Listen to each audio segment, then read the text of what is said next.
Hi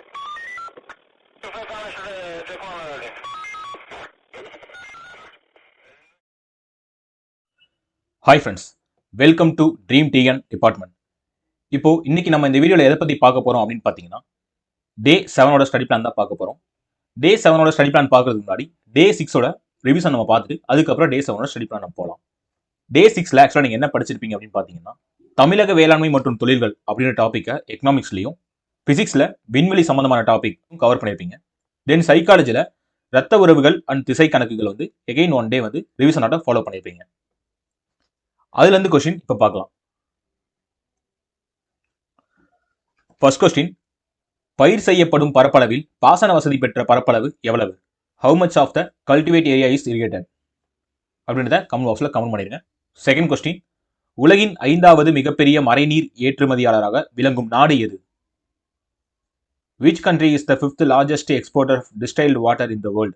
extra மறைநீர் அப்படின்னு என்னன்னா, நம்ம விளைவிச்ச பொருளை வந்து ஏற்றுமதி செய்யும் போது அது கூடயே நீரும் மறைந்த நிலையில எக்ஸ்போர்ட் ஆகுது அப்படின்ற கான்செப்ட் தான் இந்த மறைநீர் அப்படின்னு சொல்லுவாங்க. தேர்ட் கொஸ்டின், தமிழகத்தில் உணவல்லாத பயிர்களில் முதலிடம் வகிக்கும் பயிர் எது? விச் இஸ் த லீடிங் நான் ஃபுட் கிராப் இன் தமிழ்நாடு? ஃபோர்த் கொஸ்டின், தமிழகத்தில் கொதிக்கலன் மற்றும் விசையாழிகள் தயாரிப்பதற்கான பாரத கனரக மின்சாதன நிறுவனம் எங்கு மத்திய அரசு நிறுவியது? Where did central government set up Bharat Heavy Electrical Equipment Corporation to manufacture boiler and turbines in Tamil Nadu? Fifth question, தென்னிந்தியாவின் மான்செஸ்டர் என்று அழைக்கப்படுவது எது? What is the Manchester of South India is called? அப்படின்றத comment பாக்ஸில் comment பண்ணிடுங்க. Sixth question, தமிழகத்தில் தோல் உற்பத்தி தொழிலானது எந்தெந்த பகுதிகளில் நடைபெறுகிறது? In which areas does the leather manufacturing industry take places in Tamil Nadu? ஜிகேலேருந்து 6 question பார்த்தோம். 7th 8th and 9th 10th இந்த 4 கொஸ்டின் பார்த்தீங்கன்னா சைக்காலஜி சைட் பார்க்குறோம். 7th கொஸ்டின் திசைகள் சம்பந்தமான கொஸ்டின். ஒரு மனிதன் தெற்கு நோக்கி 5 கிலோமீட்டர் நடந்து, வலப்புறம் திரும்பி 3 கிலோமீட்டர் நடந்து, பிறகு இடப்புறம் திரும்பி 5 கிலோமீட்டர் நடக்கிறான். அவன் எந்த திசை நோக்கி கொண்டிருக்கிறான் அப்படின்றத கமெண்ட் பாக்ஸில் கமெண்ட் பண்ணிடுங்க. செகண்ட் கொஸ்டின், வடமேற்கானது தெற்காக மாறினால் தென்கிழக்கு என்னவாக மாறும் அப்படின்றத கமெண்ட் பாக்ஸில் கமெண்ட் பண்ணிடுங்க. 9th கொஸ்டின் பிளட் ரிலேஷன் சம்பந்தமான கொஸ்டின். அருண் ஒரு பொண்ணை பார்த்து, இந்த பெண் தனது தாயாரின் ஒரே பேரனின் மனைவி என கூறுகிறார் எனில் அந்த பொண்ணுக்கு அருண் யார் அப்படின்றது கேட்டிருக்காங்க. இதுக்கான ஆன்சர் கமெண்ட் பாக்ஸ்ல கமெண்ட் பண்ணிருக்கேன். 10th கொஸ்டின் என்ன அப்படின்னா, பானுவின் அம்மா பரத்தின் சகோதரருக்கு சகோதரி எனில் பரத்தின் சகோதரர் பானுவிற்கு என்ன உறவு வேண்டும் அப்படின்றத கமெண்ட் பாக்ஸ்ல கமெண்ட் பண்ணிருங்க. ஓகே ஃப்ரெண்ட்ஸ், இப்போ டே 6ஓட ரிவிஷன் பார்த்தோம். டே 7ஓட ஸ்டடி பிளான் பார்க்கலாம்.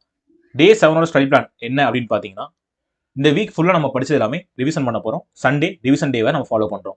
வாரத்தில் மண்டே டு சாட்டர்டே வரையும் படிக்கிற மாதிரியும் சண்டே ஒரு நாள் ரிவிஷனுக்காகவும் நம்ம ஃபாலோ பண்ண போகிறோம். ஏன் சார் ரிவிஷன் பண்ணணும் அப்படின்னு பார்த்தீங்கன்னா, ரிவிஷன் தான் ரொம்ப இம்பார்ட்டன்ட். நீங்கள் படிக்கிறது கூட இம்பார்ட்டன்ட் கிடையாது. ஒரு தடவை நீங்கள் படிச்சது ஞாபகம் இருக்கான்றது வந்து நீங்கள் ரிவிஷன் அப்போ தான் நீங்கள் ஃபாலோ பண்ணும்போது தெரியும்.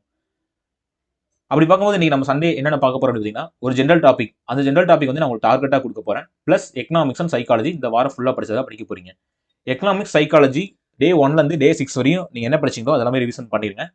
என்னென்ன படித்தோம் அப்படின்னு ஞாபகம் இல்லாதவங்க டிஸ்கிரிப்ஷனில் டே 1 to டே 6க்கான வீடியோ நான் ப்ரொவைட் பண்ணிடுறேன். அதில் நீங்கள் செக் பண்ணிக்கோங்க. ஞாபகம் இல்லைன்றவங்க அதில் செக் பண்ணிக்கோங்க. இந்த சண்டேக்கான உங்களுக்கு டார்கெட் என்ன அப்படின்னு பார்த்தீங்கன்னா, இந்த டாபிக்ஸில் இந்தியாவோட ஸ்டேட்ஸ் அண்ட் யூனியன் டெரிட்டரிஸோட கேபிட்டலோட சேர்த்து கவர் பண்ணிடுங்க. இது எப்படி நீங்கள் கவர் பண்ணுறீங்கன்னா, இந்தியாவில் இருக்க 28 ஸ்டேட் ப்ளஸ் 8 யூனியன் டெரிட்டரிஸ் வந்து என்னென்ன இருக்குது அப்படின்றத முதல்ல எழுதிக்கோங்க. அதோட கேபிட்டலோட சேர்த்து கவர் பண்ணிக்கோங்க. அதை எழுதி நீங்கள் ரிவிஷன் பண்ணிக்கோங்க. இது எதுக்கு நான் படிக்கணும் அப்படின்னு கேட்டிங்கன்னா, நமக்கு ஸ்டாட்டிஸ்டிக்ஸ் ஜிகே ப்ளஸ் கரண்ட் அஃபேர்ஸ்லேருந்து 15 கொஸ்டின் வரும். அதில் மெயினாக ரோல் பண்ணுறதுனா ஸ்டாட்டிஸ்டிக்ஸ் ஜிகே தான். ரொம்ப ஈஸியாக தான் இருக்கும் அந்த கொஸ்டின். ஆனால் அது நம்ம தெரிஞ்சு வச்சிருக்கணும். அப்படின்னு பார்க்கும்போது இது நம்ம ஜியாகிரஃபிலையுமே கவர் ஆகுது. இந்த இந்தியாவின் அமைவிடங்கள் அப்படின்ற டாபிக் ப்ளஸ் வந்து ஸ்டாட்டிஸ்டிக்ஸ் ஜிகேலையும் நம்ம தெரிஞ்சுக்கலாம். அதனால தான் சொல்கிறேன், இருக்கிற 28 ஸ்டேட் ப்ளஸ் 8 யூனியன் டெரிட்டரிஸோட கேபிட்டல் சேர்த்து கவர் பண்ணி மனப்பாடம் பண்ணிடுங்க. நாளைக்கு மார்னிங் வீடியோவில் இதுக்கான ரிவிஷன் நம்ம பார்ப்போம். ஓகே ஃப்ரெண்ட்ஸ், இந்த வீக் டார்கெட் என்னன்னு பார்த்துட்டீங்க. ஜெனரல் டாப்பிக்கில் இந்தியாவோட states and union territories with கேபிட்டலோட கவர் பண்ணிடுங்க. மறுபடியும் உங்களுக்கு நாளைக்கு மார்னிங் வீடியோ சந்திக்கிறேன். நன்றி.